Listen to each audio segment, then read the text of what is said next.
Assalamualaikum warahmatullahi wabarakatuh. Perkenalkan, nama saya Devi. Di sini saya ingin berbagi tips mengatur keuangan menjelang Ramadan dan Lebaran agar keuangan aman dan ibadah tetap tenang. Mengatur keuangan saat bulan Ramadan dan Idul Fitri sangat diperlukan karena pengeluaran bulanan cenderung naik. Mengingat banyaknya keperluan seperti menyiapkan takjil untuk keluarga, menyiapkan takjil untuk masjid, tasyakuran sebelum Ramadan dan menjelang Idul Fitri. Di beberapa daerah di Indonesia, tradisi mengirimkan bingkisan atau parsel lebaran untuk kerabat terdekat, memberi uang untuk keponakan, menyiapkan hidangan saat hari H lebaran, dan lain sebagainya.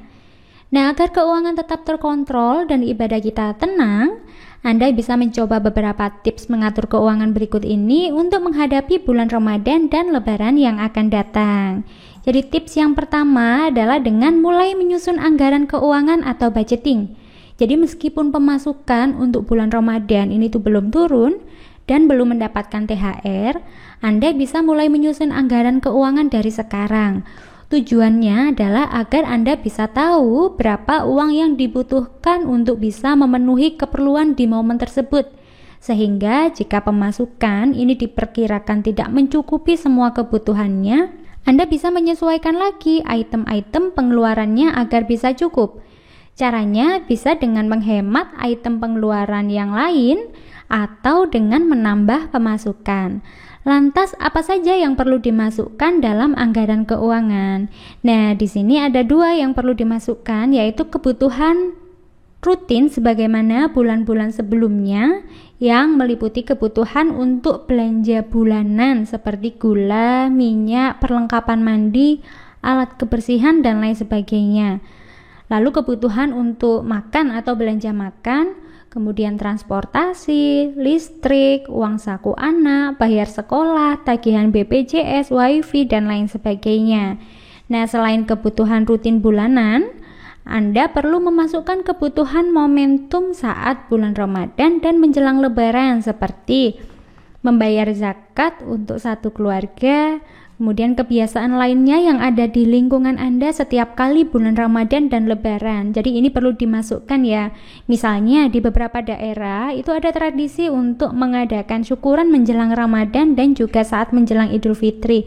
Ini juga ada di daerah saya ya. Jadi ada 2 kali pengadaan syukurannya. Lalu kemudian memberikan takjil di masjid sesuai dengan jadwal yang ditetapkan oleh takmir masjid, memberikan parsel atau bingkisan untuk keluarga terdekat, memberikan uang kepada keponakan, memasak untuk hari H Idul Fitri. Nah, Anda perlu memasukkan beberapa item pengeluaran tersebut ke dalam anggaran keuangan Anda. Ini adalah tips yang pertama. Ini adalah contoh anggaran keuangannya agar Anda bisa memiliki gambaran untuk mulai menyusun anggaran keuangan.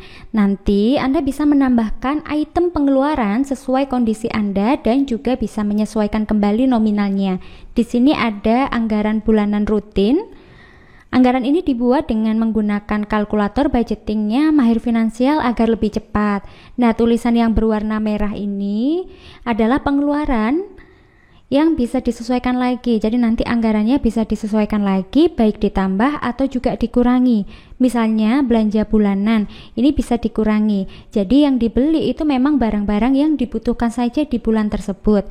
Lalu misalkan untuk transportnya, ini bisa disesuaikan lagi misalkan dengan ditambah. Mengingat mobilitas saat Ramadan dan Lebaran itu sering bertambah. Misalkan untuk berbelanja keperluan Lebaran atau untuk silaturahmi ke sanak saudara, atau juga di sini arisan itu bisa disesuaikan lagi. Barangkali saat bulan Ramadan arisan rutinnya itu masih diliburkan dulu dan lain sebagainya. Nanti bisa Anda sesuaikan lagi sesuai dengan kondisi Anda.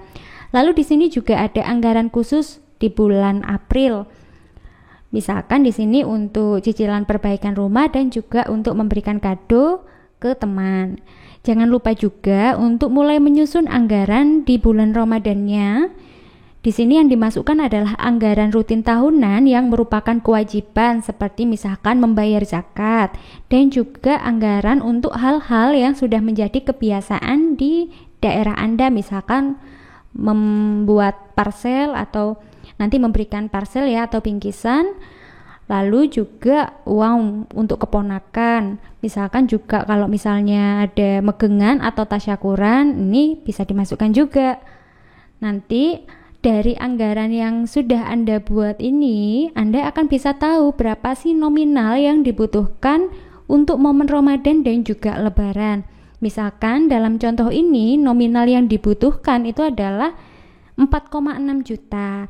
Nah, manfaat dari membuat budgeting ini adalah agar pengeluaran Anda itu tidak sampai bocor dan tidak sampai berlebih, sehingga meskipun saat puasa itu kita sering lapar mata ya, nah ini keuangan kita itu tetap bisa aman dan terkontrol dengan adanya budgeting ini.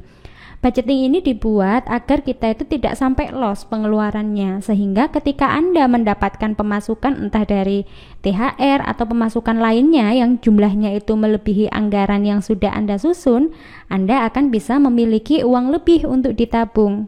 Lalu untuk tips yang kedua, gunakan sebagian uang THR untuk memenuhi kebutuhan di momen Ramadan dan Idul Fitri. Jadi jika pemasukan Anda ini dari gaji, umumnya Anda akan memperoleh THR dari instansi Anda bekerja. Untuk bisa memenuhi pengeluaran Anda di bulan Ramadan dan saat Lebaran, Anda bisa memenuhi pengeluaran momentum seperti parcel, uang untuk keponakan, zakat, dan lain sebagainya dari THR Anda. Nah, pertanyaan yang sering muncul adalah bagaimana pembagian uang THR ini? Apakah semua itu digunakan untuk keperluan hari raya atau bagaimana? Nah, untuk menjawab pertanyaan tersebut, dari pengalaman saya sebelumnya, uang THR tidak saya gunakan seluruhnya untuk keperluan Lebaran.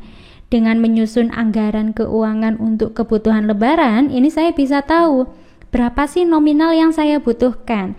Dan karena saya sudah tahu berapa dana darurat yang saya butuhkan untuk aman secara finansial, maka ketika mendapatkan THR, saya hanya menggunakan uang THR secukupnya saja sesuai dengan kebutuhan saya untuk keperluan Lebaran yang besarnya itu sekitar 30-50% saja dari uang THR.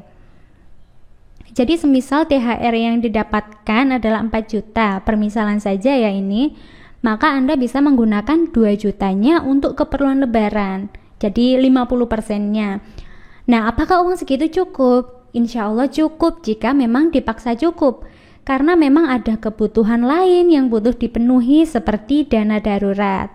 Menabung sebagian THR untuk dana darurat akan membuat dana darurat Anda itu lebih cepat terkumpul. Jadi sisanya untuk dana darurat dan tabungan yang selainnya. Lalu tips berikutnya, masukkan sinking fund Anda ke dalam sumber pemasukan di bulan Ramadan.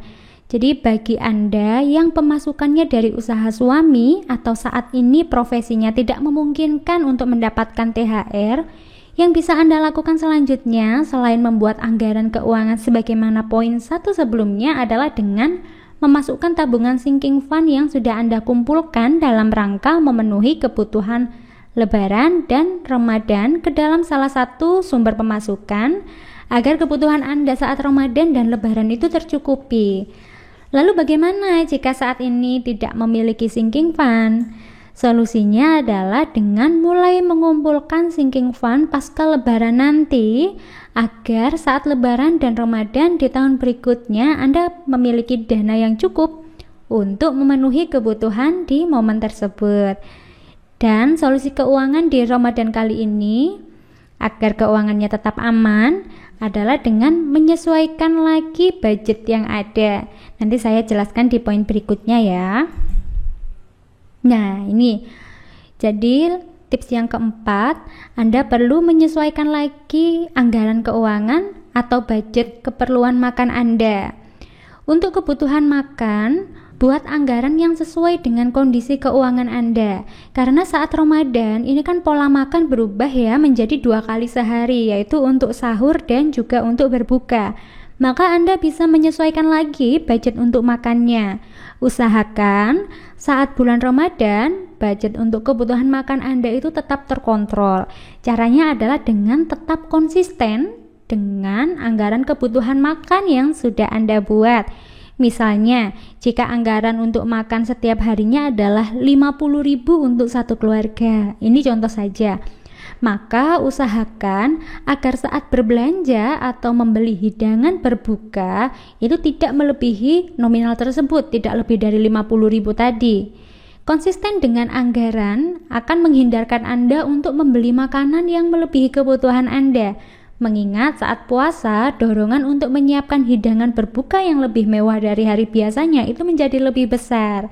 Nah, saat momen Ramadan dan menjelang Idul Fitri, harga barang-barang kebutuhan termasuk bahan makan itu kan cenderung naik ya, akibat banyaknya permintaan. Nah, oleh karena itu, Anda bisa menyesuaikan budget Anda agar tetap sesuai dengan harga pasar nantinya, sehingga tidak ada lagi istilah bocor di budget uang makan.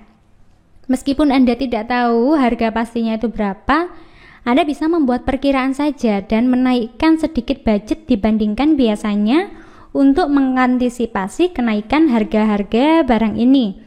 Akan jauh lebih baik jika budgetnya sisa dibandingkan kurang.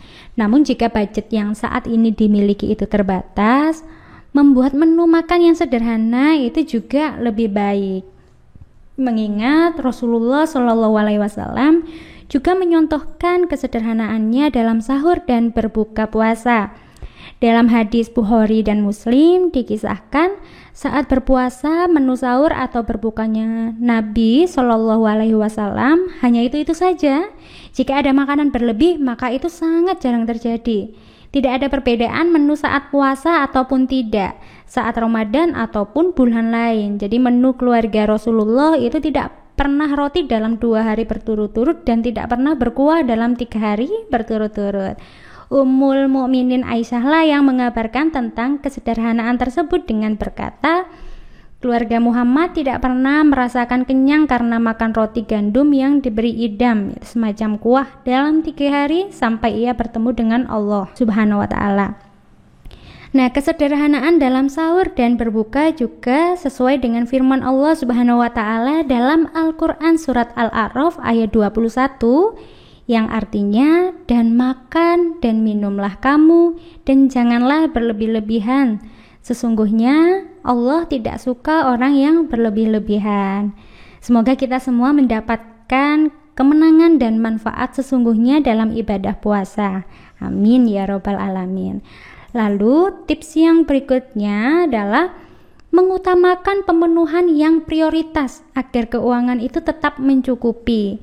Nah, dengan banyaknya kebutuhan saat Ramadan, kita perlu pintar-pintar dalam mengelola keuangan. Nah, agar tetap tercukupi, tipsnya sama dengan budgeting yang dilakukan sebagaimana biasanya ya, yaitu utamakan living, baru kemudian saving, baru kemudian playing.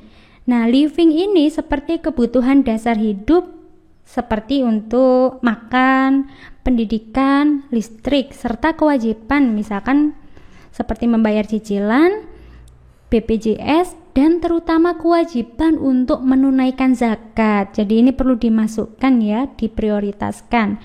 Nah, di sini Anda bisa mengecek juga beberapa item yang bisa dihemat seperti belanja bulanan. Jika ada item yang belum butuh dibeli di bulan tersebut dan jika tidak dibeli ini belum terlalu mengganggu aktivitas Anda sehari-hari, maka Anda bisa mengalokasikan penghematannya untuk kebutuhan momentum Ramadan agar budgetnya itu cukup. Ini adalah tips yang kelima. Jadi silahkan cek item yang bisa dihemat ya. Lalu yang keenam adalah tunda membeli baju saat momen lebaran. Jika budget Anda cukup, sah-sah saja untuk membeli pakaian untuk keluarga, apalagi jika Anda itu sudah menabung sinking fund untuk keperluan tersebut sebelumnya. Atau jika Anda sudah ada uang THR yang bisa dialokasikan untuk itu. Tapi kalau saat ini anggarannya masih terbatas, pakaian bukanlah prioritas yang harus dipenuhi karena termasuk kategori keinginan atau masuk di post playing. Jika masih ada pakaian yang sangat layak untuk dipakai berkumpul bersama keluarga, maka tidak ada salahnya untuk mengenakan pakaian tersebut sementara. Nah, di sini Anda bisa mengagendakan pembelian pakaian itu di bulan selainnya saat Anda memiliki budget. Nanti Anda akan lebih leluasa untuk memilih model yang Anda sukai tanpa dikejar waktu. Anda juga bisa membandingkan harganya antara satu tempat dengan tempat yang lainnya untuk bisa mendapatkan harga yang lebih ekonomis. Karena dari pengalaman saya, beberapa tahun ini, saya dan pasangan itu tidak membiasakan untuk membeli pakaian saat Lebaran. Jadi selain momen COVID yang mengkhawatirkan jika harus berkerumun di tempat perbelanjaan, harga pakaian yang saya amati ini juga cenderung meningkat dibanding bulan-bulan sebelumnya. Ini tipsnya ya. Lalu kemudian berikutnya, membeli kue Lebaran secukupnya. Cukup itu bagaimana? Nah, cukup dalam pendapat saya adalah jumlah dan jenis kue Lebaran yang dibeli ini sesuai dengan budget yang dimiliki. Jadi kembali lagi ya, belilah yang sesuai dengan kemampuan Anda. Selain itu, snack atau kue Lebaran yang dibeli ini bisa disesuaikan dengan kesukaan anggota keluarga agar tidak sampai mubazir. Nanti tamu yang datang ke rumah itu kan bisa menyesuaikan ya dengan suguhan Anda. Lalu tipsnya juga, minuman yang digunakan untuk suguhan juga bisa memilih yang ekonomis serta praktis. Apalagi saat ini banyak pilihan minuman dalam gelas yang praktis ya. Nah, di sini membeli minuman untuk suguhan juga tidak harus banyak. Disesuaikan saja dengan kebutuhan. Kalau Anda adalah pasangan baru yang tidak terlalu memiliki banyak tamu, rasanya minuman yang di stok di rumah itu ya tidak harus banyak. Nah, jika di rumah Anda memiliki perlengkapan dapur untuk membuat snack sendiri, Anda bisa juga untuk mencoba membuat sendiri kue Lebarannya ya. Apalagi jika memang ada waktu. Nah, membuat sendiri selain lebih hemat juga bisa jadi lebih banyak sehingga lebih puas untuk menikmatinya. Tapi jika tidak ada waktu karena juga harus bekerja, maka Anda bisa membeli saja secukupnya sesuai kebutuhan Anda. Berikutnya, membeli item untuk parcel yang sesuai budget. Jika Anda memiliki kebiasaan untuk memberikan parcel untuk sanak saudara yang lebih tua, Anda bisa mulai mempertimbangkan untuk merubah item yang diberikan agar budget tetap cukup. Di tempat saya, kebiasaan ini namanya weweh ya kalau di tempat saya itu. Nah, biasanya yang dibawa adalah makanan matang seperti nasi, lauk, dan kue. Tapi seiring waktu kebiasaannya itu bergeser menjadi snack dalam kemasan kaleng, minyak, gula, dan lain sebagainya. Nah, jika Anda juga memiliki kebiasaan seperti ini, tradisi yang sama seperti ini, Anda bisa mulai membuat penyesuaian item agar budgetnya tetap cukup. Mengingat saat ini harga kebutuhan pokok seperti minyak goreng, kemudian gula, saya dapat infonya mulai langka juga. Nah, ini kan harganya naik dan susah dicari. Jadi bisa coba disusun ya, kira-kira mau membeli apa saja item untuk parcel ini. Kemudian budgetnya berapa. Nah, ini bisa coba disesuaikan sehingga nanti budgetnya itu tetap cukup. Lalu jika sudah memiliki dana yang bisa dikeluarkan, misalkan Anda sudah punya sinking fund ya, bisa mulai cicil pembelian parcel kue Lebaran lebih awal. Ini fungsinya agar Anda bisa mempersiapkan jauh-jauh hari. Karena dengan mempersiapkan jauh-jauh hari, ini bisa memberikan Anda kemudahan untuk mendapatkan barangnya. Karena jika mendekati hari Lebaran, banyak item snack dan kebutuhan untuk parcel itu yang habis. Dari pengalaman saya, jika merubah jenis snack ya, dan merubah jenis item untuk parcel, uang yang dikeluarkan itu jauh lebih banyak. Karena ketika mendekati hari H, itu pilihannya lebih sedikit, dan itu harganya itu lebih tinggi. Jadi ketika Lebaran tahun kemarin saya karena ada sinking fund ini saya keluarkan di awal, akhirnya budgetnya itu cukup dan sisa. Lalu kalau sudah,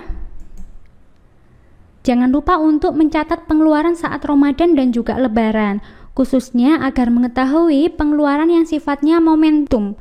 Jadi kalau misalkan pas Ramadan ini keperluannya itu apa saja, berapa habisnya. Nah, ini perlu Anda catat ya.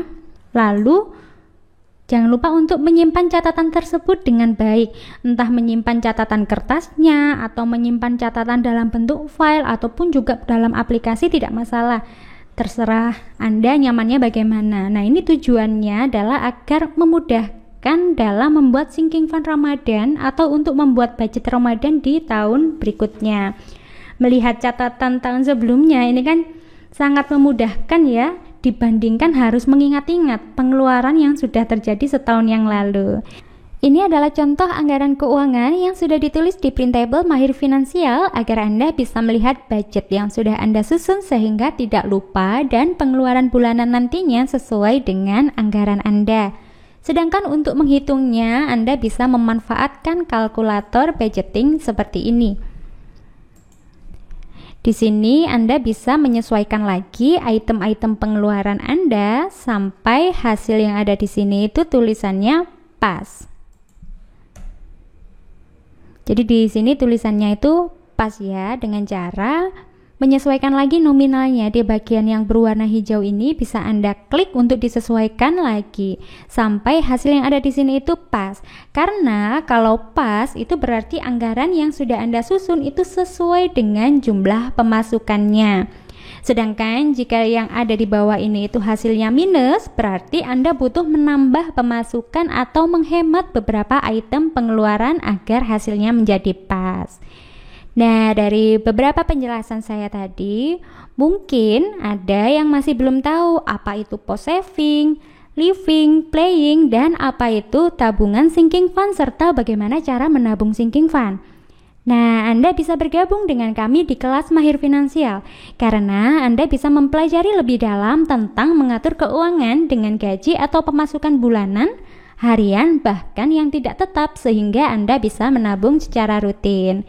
Enaknya, di kelas Mahir Finansial ini materinya itu berbentuk video, jadi Anda tidak capek membaca, materi bisa diputar berulang kali dan tidak perlu capek scroll. Total materinya ada 66 materi yang lengkap, mulai dari atur keuangan, tips berhemat, tips menambah pemasukan, dan juga cara agar bisa nabung rutin. Semua materinya bisa diakses selamanya tanpa batas waktu. Materinya bisa diakses 24 jam via HP dan laptop, sehingga pembelajarannya itu fleksibel, bisa disesuaikan dengan waktu longgar Anda. Anda juga bisa request materi yang berhubungan dengan mengatur keuangan keluarga. Ada grup WA untuk konsultasi dan tanya jawab yang buka 24 jam. Dan juga bisa konsultasi personal dengan pematerinya secara langsung. Serta banyak bonusnya seperti Printable Saving Tracker, Printable Planner Keuangan, Printable Amplop Budgeting, dan juga kalkulator keuangan. Di sini Anda hanya sekali bayar untuk bisa akses selamanya dan gratis update materi selamanya. Normalnya biaya untuk bergabung dengan kelas Mahir Finansial ini senilai 200.000. Tapi untuk momen Ramadan ini kami sedang promo sehingga cuma bayar 39.000 saja. Sekali bayar, Anda bisa dapat semua materi, bonus-bonus, akses grup, konsultasi, update materi selamanya tanpa batas. Dan berikut ini adalah beberapa testimoni dari alumni kelas Mahir Finansial. Ini dari Kak Raisa Ahmad dan juga Kak Dinda. Dengan bergabung di kelas Mahir Finansial, jadi bisa menabung. Lalu juga ada testimoni dari Kak Farida yang merasa dibantu jika ada pertanyaan-pertanyaan yang belum dipahami. Dan ada juga dari Kak Nuzah Siti yang merasakan bahwa materinya itu mudah dipelajari dan mudah dipraktikkan. Waktunya juga fleksibel karena bisa diakses kapan saja. Anda juga bisa melihat testimoni lainnya di website kami. Di sini ada banyak sekali testimoni dari alumni kelas Mahir Finansial. Dan juga masih banyak lagi testimoni yang ada di WhatsApp. Jadi tunggu apa lagi? Ayo daftar sekarang juga dengan klik tombol join yang ada di bawah video ini. Terima kasih.